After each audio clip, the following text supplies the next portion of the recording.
শুভ সকাল সকলকে। আমার নতুন একটা মিনি ব্লগে তোমাদের সকলকে স্বাগত জানাই। তো দিনটা শুরু করলাম রোজকার মতোই কাঁচা হলুদ খেয়ে। আর তারপরে দেখি মা বাজার থেকে মাছ এনেছিল।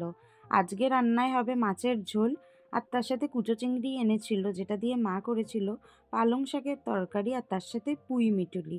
তোমরা কারা পুঁই মিটুলি খাও অবশ্যই কমেন্ট করে জানিও। তারপরে ফ্রেশ হয়ে আমি একটু চা খেয়ে নিয়েছিলাম গরম গরম। জানো তো, অনেক বছর ধরেই গ্রে হেয়ারের সমস্যায় ভুগছি, তবে যত দিন যাচ্ছে জিনিসটা বেড়েই চলেছে। এটা আমলকির রস করেছিলাম, সেটাই লাগাচ্ছি। আচ্ছা বলো তো, আমলকির রসে কোনো কাজ হবে কিনা? তোমরা একটু কমেন্ট করে জানিও। তারপর অনেক দিন পর যেহেতু শিলামাসি এসছিল, তাই মাকে এখানে রান্নার কাজে অনেকটাই হেল্প করে দিচ্ছিল। আচ্ছা, এই টিফিনটা দেখে কি কারোর ছোটবেলার কথা মনে পড়ে যাচ্ছে? কমেন্ট করে জানিও তো। আমার জানো তো এখনো ভালো লাগে এই ডিম পাউরুটি খেতে। যাই হোক, এইদিকে মাকে দেখি আজকেও পিঠে বানাচ্ছিল। আর এই পিঠে খেতে কিন্তু আমাদের বাড়ির সকলেই খুব ভালোবাসে। তোমাদের মধ্যে কাদের কোন পিঠে খেতে ভালো লাগে কমেন্ট করে কিন্তু জানিও। দুপুরে একটা ঘুম দেওয়ার পর বিকেলে গরম গরম চা সাথে বিস্কিট খেয়েছিলাম।